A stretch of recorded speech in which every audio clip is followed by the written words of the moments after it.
Managers tend to use one-on-ones as an opportunity to micromanage. And that comes from fear, uncertainty, and doubt. People need feedback every week. And the problem is they're used to only getting feedback when something goes south. Clarity is kindness. Clarify what the expectations are. The one-on-one should be a chance to help clarify the goals. We try to change culture by mandate, which you can't do. You can't say from now on, we're going to have better one-on-ones. That leaders have to start at the top, and little by little, like change in direction on a cruise ship, you'll change culture.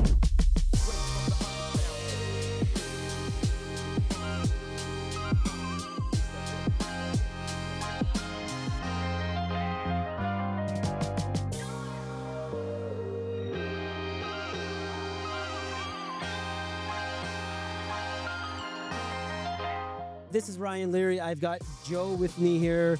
Joe, welcome in. How are you today? Thank you. I'm great. How are you? Oh, that's good. Why don't we give the audience a brief introduction of Joe? My name's Joe Rotella. You might see me speak at Sherm Annual. I'm there every year, typically doing mega sessions. I'm the Chief Value Officer of Delphia Consulting, and I created Maviva, which stands for Mission, Vision, Values. It's a performance management application in 249 languages and mobile friendly. And 249. And you did all of the translations yourself? No, I wish. I wish. But its big feature is the use of AI in performance management. So I have several patents pending on that. So that's my wheelhouse. Okay. All right. So did you speak at this event? Yeah, I spoke this morning. What did you speak about? So today we talked about the problem with one-on-ones when they start with, how's it going? How's it going? Yeah. Because the answer is vague. You don't actually do anything to move the performance needle. And it doesn't set the expectations of the conversation at all. In fact, I almost feel like it sets bad tone for the conversation. Well, because you get a vague response, and then what happens is, I say, how's it going? You say, great. Okay, good. Well, you're good. I'm good. Let's do this next week. Yeah. And we actually don't have a clue what's really going on. So I shared some conversation starters that managers can have in their back pockets to have better conversations. So, all right. So tell us about that. One-on-ones, where are we with that today? I've been through, I haven't been in corporate in 10 years. This year is the last time I've been in a corporate position, which is amazing, by the way. But I can remember my one-on-ones very vividly.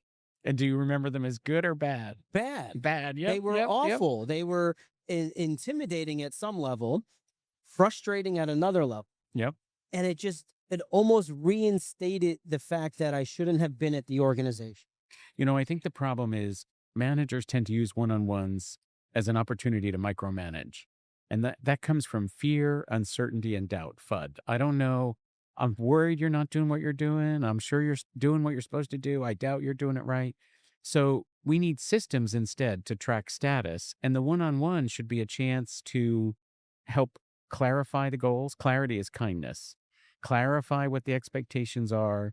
Maybe do some coaching. What can I do to help you succeed? Maybe give you some feedback. I think people need feedback every week. And the problem is they're used to only getting feedback when something goes south. And if you ask most folks, hey, I'm going to give you some feedback, what's your initial reaction? They're like, ooh, it's a little negative. Dread. Because your amygdala goes off and because you don't get any good feedback. So, a tip, managers should have a list of all their employees' names on a Post-it right on their monitor. Every week, you're sure to tell each person some feedback. And it could be constructive, but it could be positive. And use the S-BIN approach. Define the situation, the behavior you saw, the impact it had, and what do you want to see next? Don't focus on that rearview mirror. So, when you were in that presentation last week, I watched you give the talk. You did a great job, but I noticed you always look down. If you look up, people might be more engaged. I think they lost interest when you were looking down. So what could we do next time to help you look forward now and then? Maybe I'll stand in the back of the room and every 15 minutes wave just to get you to look up. So focus on the situation, the behavior you saw, the impact it had, and what do you want to see forward next? Don't keep in that rearview mirror. When you drive, I hope you're paying more attention to the windshield than you are that rearview mirror. Yeah. So how does this play into the relationship that the managers have with the employee? And I'm thinking more of my own personal experiences where I probably didn't enjoy my manager very much. And it was because of their management style, things that they were doing. We just didn't gel. Yep. So I immediately went into my one-on-ones and felt angst about it, even though I knew I was doing well. The groups around me seemed to use me in a way that made me feel as I was doing well, but there was always something. But I think the key is, did you and your manager agree on what does it take to win? What is success? And that's that clarity is kindness. You can't just say, give someone an assignment, and then typically managers will say, now did you get that? Tell me what I said. Play it back. That's still not clarifying it. So make sure that that person knows, what does it take to win? What does it take to cross the finish line? Because Right, one, right. it starts with expectations, right? And I think once the expectations are clearly defined, and you have a way of reporting on status, so managers don't have one-on-ones just to do status updates, because then you hate them. A good one-on-one, these are so good and the employee gets so much out of it, they'll wanna have them. They'll schedule them. And instead, people want to avoid them. And then the manager sets it up because you haven't had one. If they cancel it, you're like, "Phew, thank God that's Yeah. canceled. I didn't wanna do that anyway," because it's a waste of your Yeah, time. yeah, absolutely. No. You're not getting anything out of it. There's no value out of it. And it never, at least for me, I never felt like we have accomplished anything and nothing ever moved forward. In fact, I would always enter these meetings assuming I was coming out in a negative, with a negative vibe or feel about the entire. Well, and that happens with performance reviews. I love asking organizations, "Do you manage performance?" And they'll say, "Oh yeah, yeah, we set goals, and then 6 months later we do a mid-year review, and then at the end of the year we do a big end of the year review." You're not managing performance. You're reviewing it. You're reviewing it. Performance management happens in that space between the reviews, and that's where the conversations happen. So if you're going to move the needle on performance, then you've got to be having these conversations where you're defining what it takes to win. You're asking if everybody has the tools they need to succeed. You might be adjusting alignment because, we all should be aligned towards that vision, what the organization's trying to achieve. How we get there is the mission, how you row the boat every day, if you want to use an island example, and then your core values. Instead, managers are just doing micromanagement that comes from fear, uncertainty, and doubt, FUD. They have one-on-ones where they're just asking about status or hoping to get out of it. How you doing? You're doing good? Okay, good, great. Let's next week. Let's just talk next week. So I think we're missing that it's those conversations that really move the performance needle. And those conversations, if they're intentional, if the manager prepares as much as a recruiter should be reading a resume before an interview, the manager should be preparing for the one-on-one, as should the employee. You go into it, you have good conversations about expectations, about deliverables, about how I can help you succeed, how I can help you win.